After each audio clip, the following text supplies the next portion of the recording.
비유설교 10번째 시간, 열처녀 비유입니다. 열처녀 비유는 우리에게 매우 익숙한 비유입니다. 열처녀 비유 모르는 사람이 있나요? 그런데 제가 보는 관점에서 여러분이 아니라 그러면 할 말은 없고요, 제대로 이해되지 않고 있다는 느낌입니다. 그리고 제대로 적용되지 않는 비유. 많은 성도들이 이 비유를 들으면 기름 준비해야 된다, 항상 깨어 있어야 된다, 지옥 가지 않으려면 준비해야 된다, 이런 식으로 본문을 이해하는데, 물론 틀린 말은 아닌 것 같아요. 적용이 틀린 말은 아닙니다. 그런데 정작 기름 준비가 무엇인가, 그리고 이 이야기가 정말 똑바로 살지 않으면 지옥 보낸다는 이야기인가,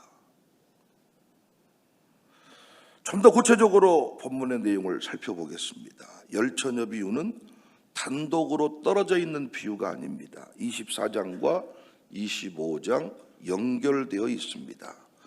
24장에서 제자들은 예수님께 물었지요. 성전이 무너진다고 하니까 어느 때에 이런 일이 있겠습니까?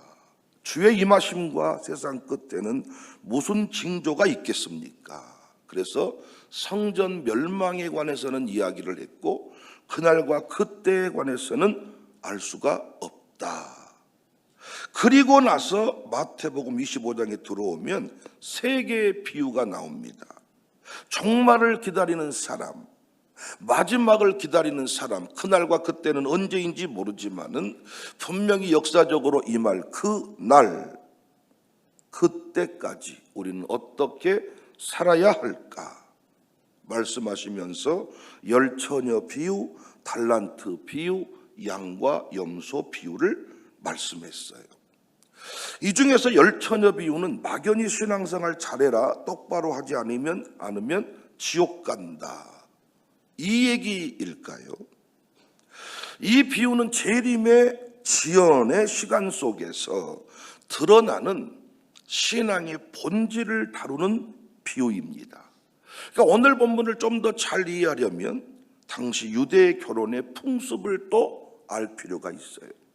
오늘날 한국 결혼식은 정해진 시간에 시작합니다. 예식장에 들어가서 주례하고 사진 찍고 정해진 순서대로 끝납니다. 그런데 유대 사회의 결혼은 달랐죠. 한 번의 행사라기보다는 약혼과 준비와 인도와 잔치가 연결된 과정입니다. 보통 우리가 계시록 공부할 때도 한번 살폈습니다마는 약혼이 이루어진 뒤에, 이 약혼도 정혼도 복잡하죠. 약혼이 이루어진 후에 일단 신랑은 아버지 집으로 돌아옵니다. 그래서 신부를 데려와서 살 집을, 공간을 준비합니다. 이때 신랑 아버지가 이 모습을 지켜보다가 네 신부를 데려와도 되겠다, 이렇게 이야기를 해주면 가서 신부를 데려오는 겁니다. 이때 아버지가 오케이 사인을 언제 내릴지 모르고, 오케이 사인을 내렸다고 해도 신부 집에 연락할 길이 없으니까 신랑이 올 때까지는 신부 쪽에서는 이 내용을 확인할 길이 없는 거죠. 그 신랑은 밤에 올 수도 있고 내가 생각했던 것보다 늦게 올 수도 있습니다. 그래서 신부 쪽에서는 기다리고 있어야 됩니다. 또 하나 중요한 점이 있는데, 혼인잔치는 마을 전체의 기쁨이었지만은 동시에 이 혼인잔치를 노리는 사람들도 있었습니다. 무단으로 들어와서 공격하는 사람도 있었고 잔치를 어지럽히려고 하는 자들도 있었습니다. 그래서 신랑이 정식으로 도착해서 혼인 행렬이 시작되면 문을 닫아버리는 거예요. 여기서 문을 닫는다는 것은 단지 애식 순서가 아니라 잔치의 경계를 정하는 어떤 행위, 확정 지어버리는 거예요. 단순한 상황 설명이 아니라 최종적인 구분을 의미하는 겁니다. 끝이 있다. 그렇다면 열처녀는 누구일까요? 열처녀.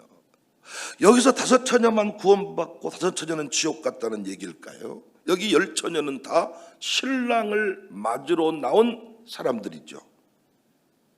밖에서 우연히 지나가던 사람들이 아니죠. 관심이 없던 자들이 아니죠.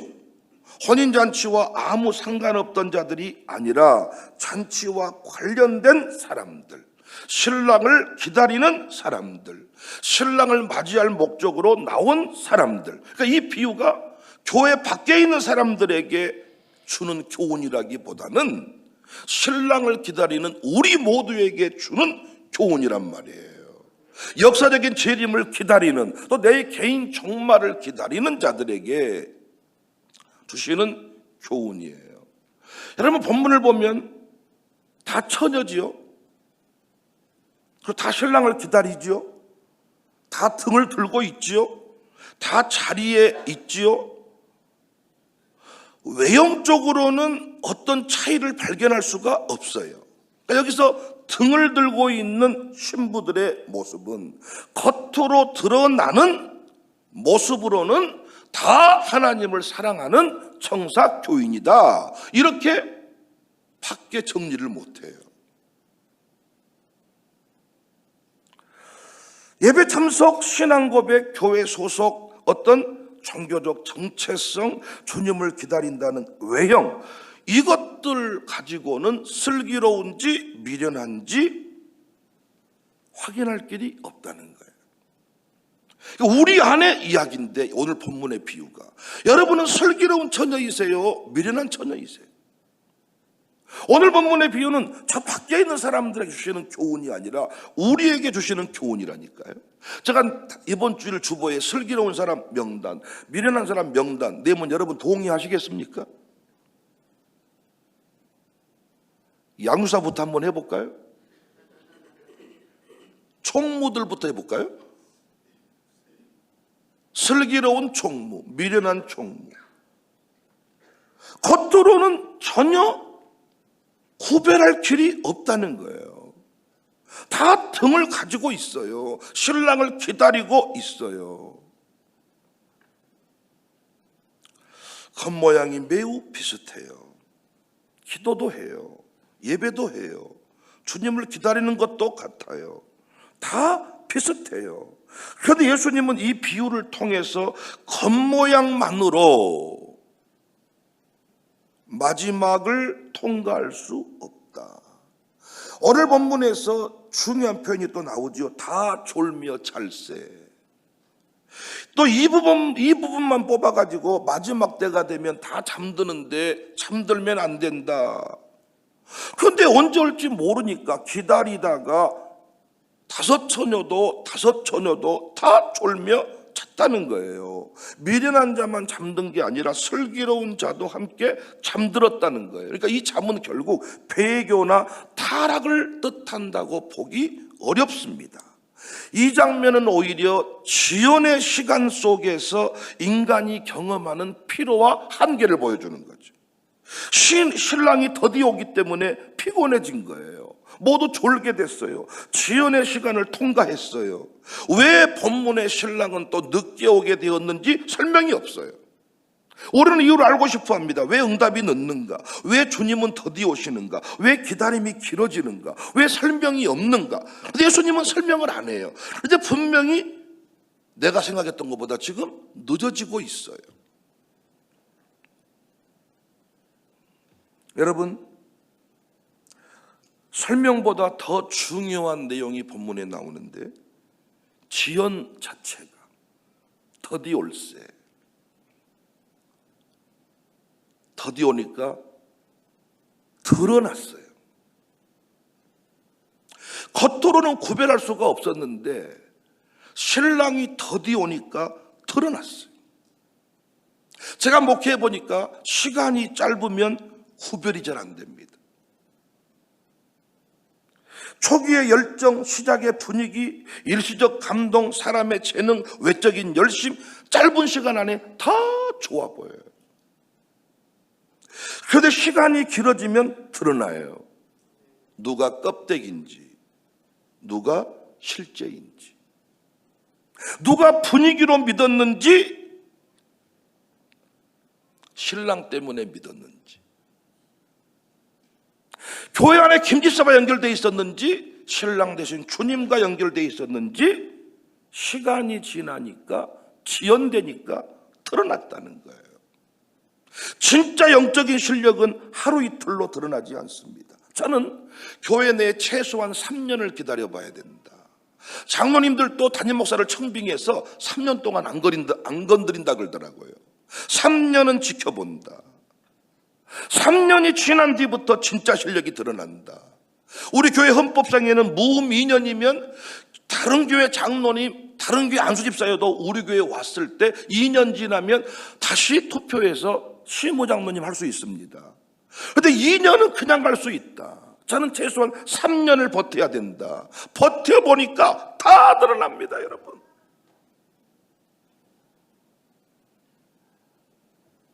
고난을 지나봐야죠. 기다림이 길어져 봐야죠. 그래서 하나님은 때때로 수시로 우리에게 고난을 허락하시고 우리의 시간표와 다른 상황들을 허락하십니다. 이건 교회를 망하게 하시려는 것이 아니고 드러내시는 시간입니다. 다시 비유의 핵심으로 들어가 봅시다. 겉모양은 똑같았으나 시간이 지나니까 뭐에서 차이가 났어요? 기름에서 차이가 났어요. 당시 여기 이 등은 집안에 켜놓은 그 정도 등이 아니라 횃불 같은 거거든요. 수시로 기름을 발라서 솜뭉치에다가 횃불을 들어 올려야 되는데 시간이 흘러가니까 이 기름에서 차이가 났어요. 슬기로운 처녀들은 등과 함께 기름을 준비했어요. 미련한 처녀들은 등을 가지고 있었지만 횃불은 들고 있었지만 기름이 넉넉하지 않았어요. 여기 이 기름을 무엇으로 볼 것인가? 결국은 기름 차이였다. 이 기름을 무엇으로 볼 것인가? 교회사회 안에서 여러 해석이 있었어요. 어떤 이는 선행으로, 어떤 이는 성령으로, 어떤 이는 내면의 진실한 믿음으로, 어떤 이는 사랑으로 해석을 했습니다. 어떤 한 가지로 단정하기는 어렵지만은 전체 비유의 흐름 속에서 이 기름은 무엇인지 알 수 있어요. 기름은 마지막까지 등불을 유지하게 하는 실제적 내면의 자원, 겉모양이 아니라 실체, 순간의 열심이 아니라 지속의 능력. 누구나 교회 안에서 청사교회 교인이라는 신분 얻을 수가 있어요. 장로님도 될 수 있어요. 양육사도 돼요. 연조도 쌓을 수 있어요. 교회 안에 얼마든지 가능합니다. 그런데 끝까지 신앙을 유지시키는 것은 겉모양이 아니라 내면의 실력이라는 얘기예요. 사랑하는 여러분, 끝까지 기뻐할 수 있나요? 제가요, 여러분, 우리 교회 처음 등록했을 때 기뻐하지 아니한 사람을 본 적이 없어요. 기뻐서 난리 났습니다, 여러분. 100목사밖에 없다고 난리가 났어요. 지금요, 설교할 때 저 쳐다보지도 않은 사람 많아. 그리고 사라진 사람 많아. 끝까지 기뻐할 수 있냐는 거야. 끝까지 충성할 수 있냐는 거야. 계속 태울 수 있냐는 거야.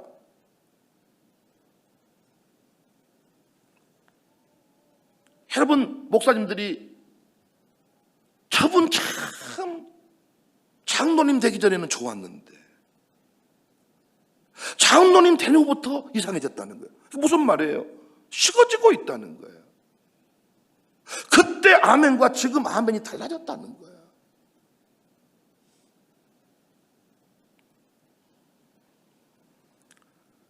저는 잊을 수 없어요. 수많은 사람이 제게로 왔고 수많은 사람이 제 곁을 떠났어요. 화려한 사람들이 떠났어요. 여러분이 보았을 때 우리 목사님 목회가 힘들어지겠다야 하는 사람들이 떠났어요. 왜 떠났을까요? 왜 떠났을까요? 목사가 말을 이상하게 해서요? 여러분이 불친절해서요? 왜 떠났을까요?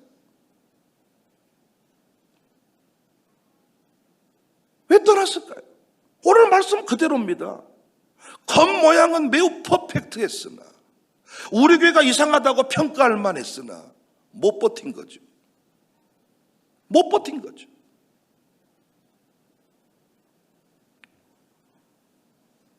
오늘날 남아있기는 하나 처음 모습과 달라진 사람이 또 많습니다. 찬양 인도자를 예를 들어보자면, 처음 찬양 인도자를 섰을 때의 감동과 시간이 지나가면서 더 깊어지고 뜨거운 사람도 있지만 버텨내는 사람 있을 수 있겠죠.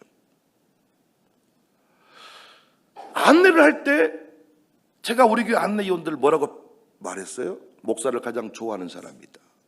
설교의 은혜를 많이 받는 사람이다. 계속 그럴까요? 갈수록 은혜를 더 많이 받을까요? 그 설교가 그 설교일까요? 오늘 본문의 비유가 그 얘기다고요.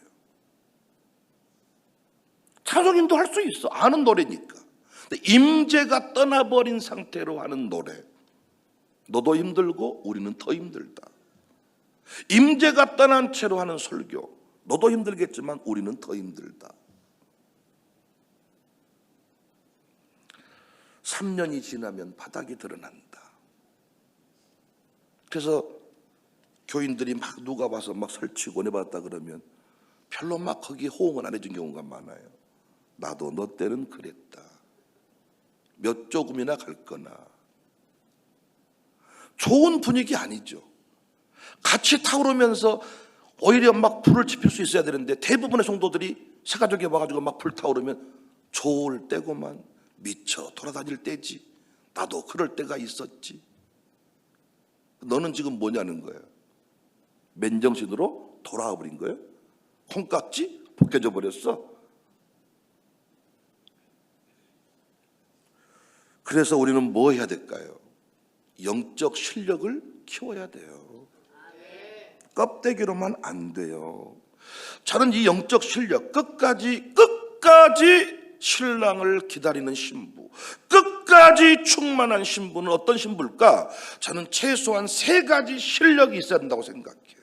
목사 노릇, 선지자 노릇, 양육사 노릇, 총무 노릇 못합니다. 월급 주는 자리가 아니니까. 노릇은 전도사 노릇 못한다고요. 그런데 실력이 있는 사람은 끝까지 그 자리를 기쁨으로 만들어갈 수가 있다고요. 저는 진짜 후배들에게 설교를 가르치면서 늘 하는 얘기가, 설교가 목사에게는 가장 큰 영광의 자리지만은 설교의 실력이 없다면 목사 자리만큼 괴로운 자리가 없다. 가수가 너무 모든 화려한 조명을 다 받지만 노래 못하는 가수는 너무 고통스러운 길을 걸어갈 것이다. 껍데기로만 안 됩니다. 영적 실력을 키워야 됩니다. 저는 여기 기름을 영적 실력으로 보는 거예요. 지옥 간다는 얘기가 아니라 끝까지 타오르는 직분자인가, 끝까지 기쁨 넘치는 신부인가. 여러분, 우리 교회 등록했을 때 여러분이 안 기뻤던 적이 있냐고, 안 기쁘셨냐고. 저 처음 만났을 때 여러분 얼마나 저를 보고 기뻐했습니까? 지금도 기쁨이 있으시냐고요. 저랑 밥 한 끼 먹고 싶어가지고 얼마나 애쓰셨습니까? 지금 저랑 밥 먹은 지 언제 기억이나 나십니까? 끝까지 기뻐할 수 있냐는 거야. 여러분, 부부가 뭐가 문제예요? 권태기가 온 거예요. 아무 감각이 없는 때가 오는 거예요. 이름만 가지고 사는 거예요. 우리가 주님과의 관계 속에서 어떻게 기쁨이 없이 주방을 섬길 수가 있냐고요. 이 모습을 누가 보는 거예요? 자식이 보는 거예요. 나는 우리 엄마 아빠가 행복했으면 좋겠는데 왜 우리 엄마 아빠는 불행한 교회를 다닐까? 백목사 만난 뒤부터 불행해졌어. 우리 집이. 우리 교회 나오겠냐고요. 안 나오는 거예요. VIP 초청 한 번으로 할 수 있습니다. 전도지 하나로. 그러나 교회를 등록시키는 것은 내 변화된 삶이거든요. 우리 교회 처음 등록하면 어때요? 내 식구 다 데려오고 싶잖아요. 근데 처음부터 안 나옵니다. 왜? 지켜보는 거죠. 너 항상 뭘 보든지 처음부터 미쳤어. 진짜인가? 지켜볼게. 그때부터는 말수를 줄이고 변화된 삶을 보여주는 게 중요하잖아요. 그리고 교회에서 돈 줄 때만 기뻐하고 돈 뺏어가면 성질내는 게 아니라 줄 때도 기쁘고 뺏길 때도 기쁘고 일관된 기쁨이 있어야 진짜라는 거죠. 근데 많은 경우는 어때요? 오늘 본문의 비유처럼 지연되니까 더디 오니까 기름이 떨어져 버려. 드러나 버렸어. 그러니까 지연되는 사건은 좋은 거죠. 내 실력을 확인할 수 있죠. 내 본질을 확인할 수 있잖아요. 그리고 교회 안에서 다 믿음이 딱 걸잖아요. 근데 지연되니까 어때요? 다 드러나잖아요. 실력을 키워야 돼.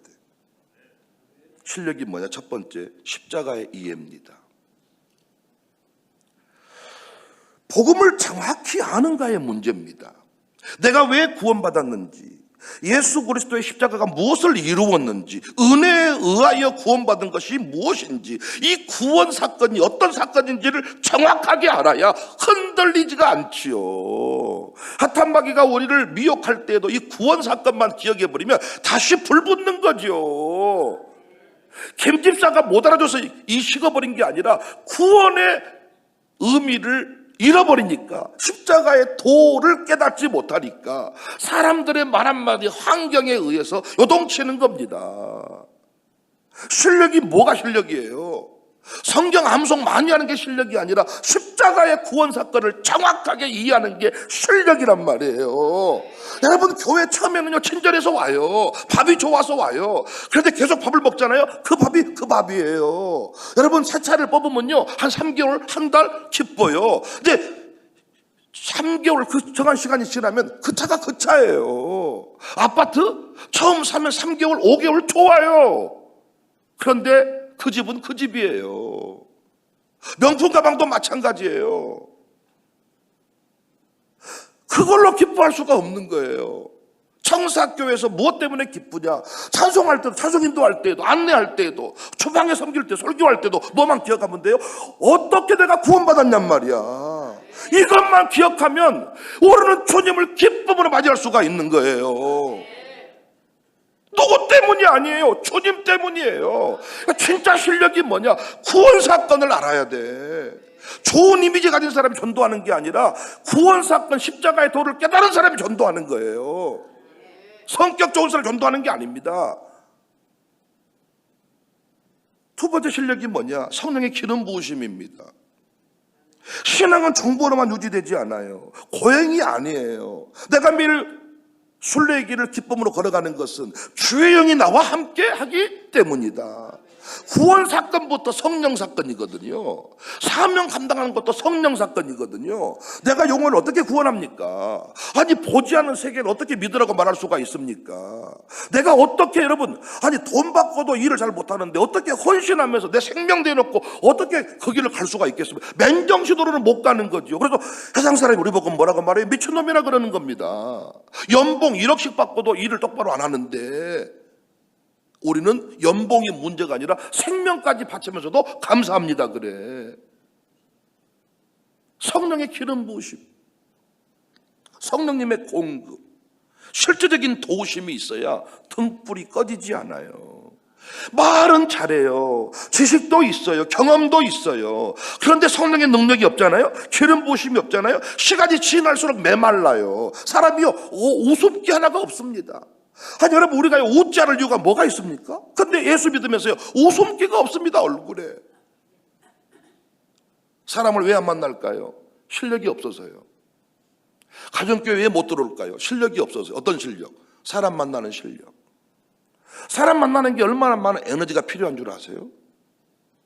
같이 밥 먹는다는 게 얼마나 힘든 일인 줄 아세요? 같이 여행한다는 게 얼마나 힘든 일인 줄 아세요? 실력이 없으니까 함께하지 못하는. 어떻게 하면 함께할 수 있을까요? 성령의 능력이 부어져야 돼요. 아니, 4명 여행 가는데도 4명 안에서도 판이 갈라져. 이놈은 죽일 놈, 저놈은 썩을 놈, 저놈은 이상한 년, 이상한 뭐 왜? 모든 게 그렇게 보이는 거예요. 그러니까 가정교회 못하는 거죠. 아니 가정교회 어떤 양육사는 총무와 아니 매년 싸우네. 어떤 총무는 매년 양육사랑 싸우네. 왜 그럴까요? 양육사의 문제일까요? 총무 문제일까요? 남편 5을 바꿔봐라. 해석이 돼, 해석이. 이야, 이분은 이래서 귀하구나. 이 교회는 이런 부분이 참 귀하구나. 성령의 능력으로만 해석이 되는 거거든요. 성령의 기름 부으심. 연기를 많이 한 분들, 또 공연한 분들 얘기를 들어봤더니 공연 직전에 어떤 영양제랑 내 몸에 도움 주는 것들을 한 주먹씩 약을 먹는데요. 그걸 먹을 때 무대에서 버틸 수 있는 힘이 생긴다 그러더라고요. 그렇게 살다 보면 조만간에 위장이 빵꾸 날 거고 조만간에 약물 중독자가 될 겁니다. 이 자리에 서본 사람은 압니다. 내 힘으로 이 자리를 감당할 수 없다는 것을. 성령의 기름 부으심을 모르면 여러분 차량 운전도 처음에는 다 기뻐요. 가정교회 식구들, 양육사들이 처음에는 기쁜데 나중에는 이런 기도할 수 있잖아요. 하나님, 우리 가정교회 차량 운행 필요 없는 사람 보내주세요. 어떤 양육사는 차량 운행 한 번도 안 하고 1년을 사는데 나는 나 진짜 내 차만 탈 때, 내가 출퇴근만 할 때는 기름값이 3만 원이면 됐는데 차량 운행해서 6만 원 들어요. 좀 다른 가족께 보내주세요. 이러지 않겠어요? 그런데 성령의 기름 부으심이 있잖아요. 모든 사건이 다 복으로 해석이 돼요. 이거라도 내가 할 때 하나님 앞에 내가 은혜 보답하는 거 아니냐. 이것이 내 아들 딸 잘 세우는 길이다. 성령의 기름 부으심. 그래서 바울은 성령의 충만을 받으라 할 때 지속성, 현재성의 단어를 쓴 겁니다. 성령 충만을 받으라. 여러분 본문 비유 어떤 의미인지 아시겠어요? 지연되는 사건을 통해 드러난다니까. 그러니까 인간의 의지로는요 3년까지는 가, 5년까지는 가, 10년까지는 가, 11년째부터 본색이 드러나는 거야. 건축 1차에는 괜찮았어, 2차에는 괜찮았어, 3차, 4차, 5차 가버리니까 내가 누군가에게 요즘에 그런 말을, 진짜 하고 싶은 건 많은데 이제는 청사교회에서는 안 되는 것 같아. 왜요? 아멘 한 사람이 없어. 옛날에는 1차 때도 아멘, 2차 때도 아멘. 그런데 3차로 끝날 줄 알았더니 4차, 5차, 저 인간은 끝이 없네. 그래서 아멘 할 타이밍에 쓰재, 노트에다가. 나는 못하겠어. 그리고 나 죽은 뒤에 하시오. 또 어떤 분은 다른 교회 가서 하시오. 우리는 못하겠어. 왜? 인간의 한계치를 넘어선 거죠. 근데 하나님은 그 한계를 넘어서게 해버리더라고요.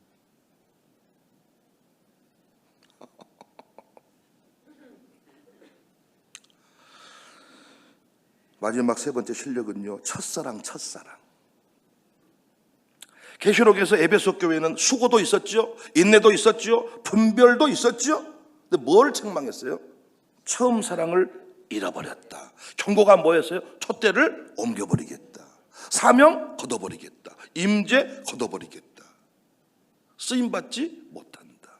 이름은 있으나 쓰시지 아니할 때 미치는 거예요. 목사가 성경을 보았는데 설교가 떠오르지 않아요? 미치는 거예요. 소방장이 음식 간을 못 맞추겠어. 미치는 거예요. 설교가 좀 많이 길어졌네요. 하루 또 떨어졌다 만나서 그런 것 같습니다. 미련한 처녀들이 우리 등불이 꺼져가니 너희 기름을 좀 나눠주라 그랬죠. 그러니까 슬기로운 처녀들이 뭐라고 말해요? 나눠줄 수가 없다. 이런 독한 것들 같으니라고 좀 나눴으면 되겠구만은. 이게 기름이 뭐라고 해요? 내면의 실력이라고 해요. 이 내면의 실력을 나눠줄 수가 있나요?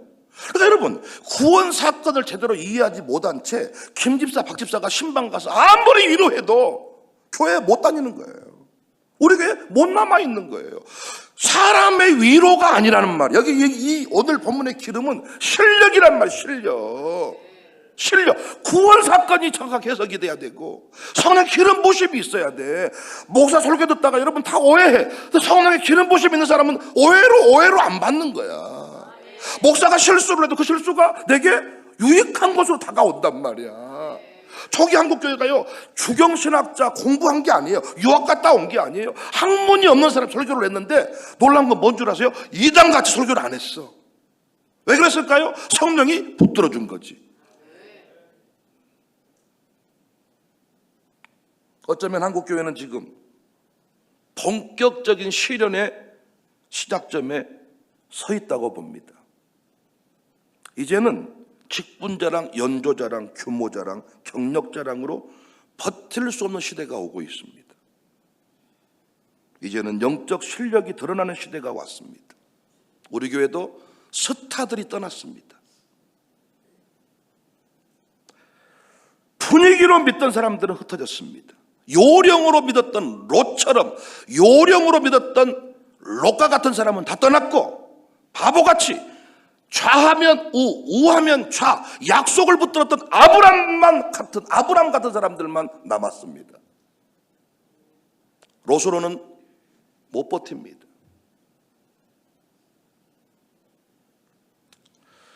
지금 한국교회에 필요한 것은 더 많은 포장이나 더 많은 이벤트가 아니라, 끝났으니까 아멘 하세요, 기름 준비하는 일입니다. 기름 준비하는 일입니다. 끝까지 저는 부임했을 때 같이 끝까지 처음 그 사랑을 회복한 채로 우리 목사님은 편함이 없어요. 끝까지 말씀도 편함이 없어요. 열정도 여러분도 이런 평가가 일어나시기를, 이 평가를 계속 받잖아요. 여러분 자식 다 우리 교회로 나옵니다. 여러분, 떠난 사람들에 대해서 이런저런 말에 귀 기울이지 마세요. 그 사람들이 뭐가 그렇게 해주면 우리 교회 올까? 그게 아닙니다. 실력 없어서 떠난 거예요. 여러분이 남아있냐? 실력이 있기 때문에. 끝까지 기름 준비하여 주님 오시는 그날까지 붕붕붕붕 떠다니는 주인공 되시기를 바랍니다.